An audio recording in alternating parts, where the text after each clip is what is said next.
Hi guys, I'm James. I'm a second year medical student, and today we're going to talk about A-levels and the transition between GCSEs and A-levels and how to best optimise your grades in A-levels in order to get your desired university place and your desired subject that you want to study. GCSE and A-level is very difficult to move between the two, and it's why A-levels are deemed often to be one of the hardest exams that students can ever face, just because of that transition and the different styles of learning. Often it takes students a very long time to adapt to this change, and therefore their grades in their AS studies can be compromised, and so they don't get the predicted grades that they want to get, and so they don't eventually get to the university or the subject that they want to do. Now, these are a few tips that I wish I knew when I was studying my A-level exams that could help me through those periods, but also how I got the grades that I did. Now, I went to a state sixth form college and I studied biology, chemistry and geography. I got 2 A stars in biology and chemistry and an A in geography, but I also got A stars in every single science exam. So 3 exams for biology and 3 exams for chemistry. I got A stars in all of those. And we're going to talk today about the things that I did in order to revise and learn the subjects, but also a couple of the tips that I would now retrospectively, as a medical student, would now implement into my own work that I didn't know at A-level, so hopefully help you guys through the difficult process. So there is a small disclaimer. So at the start of my AS year, I was getting Ds, Es, Cs in my end of block tests, in my end of section tests. And at my Christmas, I got a D in my mock exam. And at that point, it was the time I thought, okay, right, I need to step this up. I need to change my game. I need to change the way I'm revising. And so within a period of about 2-3 months, I was then getting 95% in this, A's, A stars, a couple of B's, but mainly those high top grades when I actually needed to do it. So don't worry if when you're doing your test, your exams, leading up to the exam, that you're getting a low mark, because there's always time in that revision period, if you've got effective revision techniques, to really understand the content and to perform really well in those exams to get the grades that you want. Right, so what did I do? So our school provided within the lessons either handouts or work booklets that you could fill out in your own time, either for homework or things like that. And I collected those all in a big folder, something like this. And this was in the sort of key parts that the teacher wanted us to take from the lessons, and the handouts were often very useful and different to the textbook. However, the textbook is the key part that I used for revision, because the specification is what they use to set your exams and what they use to set the questions. And the textbook is made from the specification. So if you can learn the textbook, then you have a really strong chance of learning all your content that you need for the exam. Now, often students go into the mistake of just trying to make their own notes and sort of copy out all what the textbook says into their own nicely coloured notes. And that is a bit of a waste of time, to be honest, because all of the information is in here, and you writing out your notes isn't learning the content for the exam. It's just you thinking, oh, look how much I've done, when it's already in the textbook anyway. Now, there is certain times when I think writing out your own notes is really useful. So things like the mechanisms, like respiration or neutrophilic addition in chemistry, or photosynthesis, because sometimes the textbook doesn't really explain it very well, and your own notes are able to explain that a lot better, and you can remember the process a lot better. So I am all in favour of doing that, with highlighting key parts and things that you don't remember. But in terms of creating notes, I think it's a waste of time, and the textbook is the best solution for that. Now, what you can notice with this is that I've got all these like sticky notes within the textbook, and this one, what it really does is, if you're going through the textbook, it enables you to highlight key parts of the textbook or the content that you keep getting wrong, or in the past papers that I've done, is a key part that they have to bring up and keep, and the content keeps coming up that is really important. So I just make a sticky note and put it in the textbook, and that really helps me in order to, when I'm going through the content, remember the questions that they set as well. So if you put, have the oxygen dissociation curve, and I put here the benefits of the Bohr shift to actively respiring tissue. That would have been the question in the exam, very important question.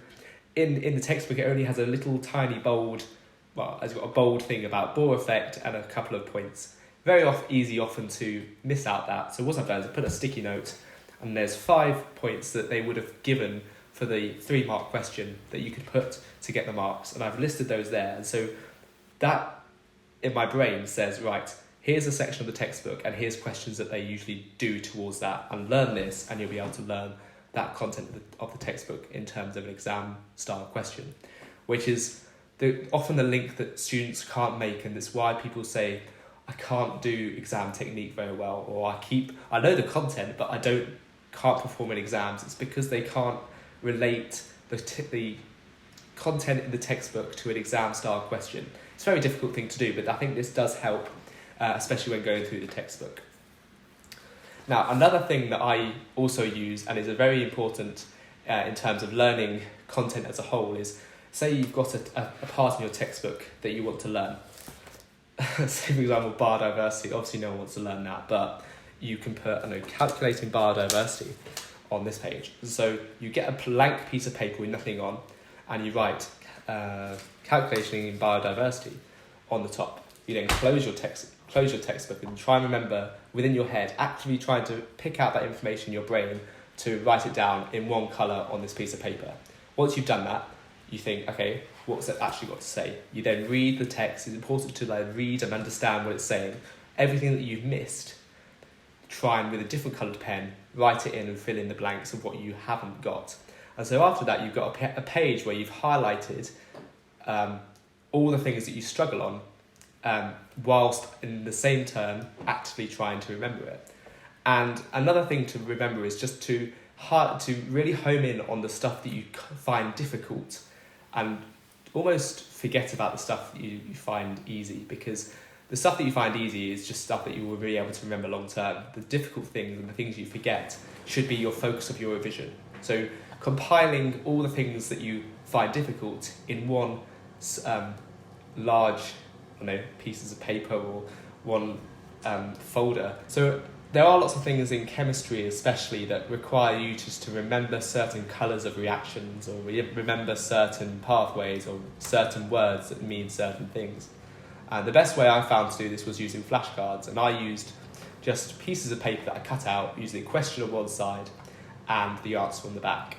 And this was able for me to take them often out somewhere or in my room and just sort of ask myself the question, think about it in my head, and then get the answer. It's a really effective way of learning short answers. Now, the absolute gold dust that you have in A-levels that you don't get in degree and further studies is past papers. And I can't stress this enough. Like I was saying in this book, where I put past paper questions or questions that I got wrong in here, doing as many past papers as you can will be the key to success. Now, I used to use things that my school provided. So they would provide usually questions in different topics. But if the school didn't provide enough, I could go on to online and find other resources that other schools had made, or other people had compiled all the past paper questions into one big section for photosynthesis, all those questions, and trying to do as many past papers as you can. Mine went back to about 2003, 2000, and if you've got 2 exam papers for each year, that's a lot of past papers that you have to get through by the time your exam starts. And doing the past papers, and then the key thing is to write down all the things you got wrong and learn those so that you don't get them wrong again, is a very, very key part in trying to remember those more difficult concepts. Another key part is trying to save the more recent past papers until close to the exam. This is because this content and those styles of questions will be more suited to what you will be tested on. So for my exams, they just changed the specification, and so it was completely new and completely in the dark about how the exams would be and what they would cover. Now, I decided anyway to do the past papers from the previous specification, the previous years, and it was often very similar again, because there's only a certain number of ways that they can ask a question on the content. The content won't change, and the way they ask the questions can't be that much different. Another great thing with past papers is that you get used to the way that the examiners want you to answer the questions. And often they can just be one word that they want you to put in. You can describe really well about a process, but without saying this one key word, you won't get the mark. So you can write a massive ton of answer in your box, but it could all be waffle and you won't really get those key points. And the exam past papers is really good for showing you how they want you to answer the questions and what keywords they want you to put in. Now, a way that our teachers told us to do these 6, 8, 10, 12 mark questions is to use bullet points. Now, your teachers might not be a fan of that, or they may have tried to encourage it, but it's really useful because you're able to put in your mind the number of points that you've made and the number of marks the questions were. So say there's a 3 mark question, you'd want to put 3 at a minimum, maybe 4 points that you can get from the question. And this will ensure that you put enough points for the marks that are acquired. Now, final thing I want to touch upon is the practical side. Now, in biology and chemistry, you have practical elements that you learn in your lessons, but they also need to teach you that and assess you on that within the exam itself. And that can be anything from drawing graphs to writing tables to filling in tables to like analysing data and also your maths section as well. So really practicing those, that's probably mainly in the past papers you can do those. So don't neglect those and don't think, that's not going to count, because there's a percentage of your exam paper will have to be for those practical elements. And neglecting those will really just mean you're going to lose marks that are actually quite easy to pick up on if you've done the prep for them and you've done the practice. So what would I change to my revision strategy, which was, as said before, very effective? I got that you couldn't really get better than what I did in those science exams, but there was definitely an easier way to do it. Now, I spent so much time and so much effort in revising for those exams. Now, the first point I would say is the use of flashcards. Now, like I said before, I used to use handmade flashcards in paper. And the issue with that is that you've got so many bits of paper lying around you, it's very difficult for you to locate the pieces of paper. It's often really muddled and you can't really find it. It also takes up a lot of room in your bag if you've got a lot. And it's really difficult to transport around. And the way to combat that is online flashcards.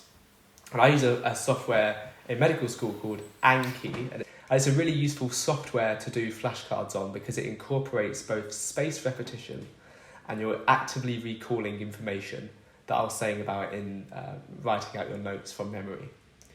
And you can also add on different things like image occlusion, fill in the blanks and things like that. So if you're trying to remember a mechanism, you can hide bits of information and try and actively try and remember what it says. Now, I'll release a video at some point explaining how to use the different software and what's best to use. But using online flashcards is the best way to go. So here's just an example of what I was explaining about. So this is Anki, the software when you log into it. This is my medical school stuff. But if we want a new deck, call it, biology, for example, add that. And then you can add a specific card within that deck. And the way it works is essentially you type a question into the front of the card. And so that would be your sort of first look on a normal flashcard. And that'll be your question. And then your back of your card would be the answer. So it's essentially the same thing as a normal paper flashcard, but just an online system. So say, for example, we wanted to go over respiration and wanted a key part that you kept getting wrong to go over. Say, for example, here, what part of respiration happens in the cytoplasm?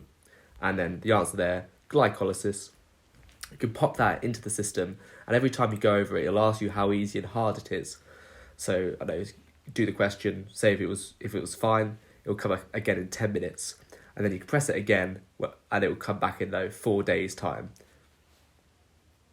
Try and focus your revision on the information that you find very difficult, so that if a question came up in the exam, you would think, okay, right, I can have a shot at this.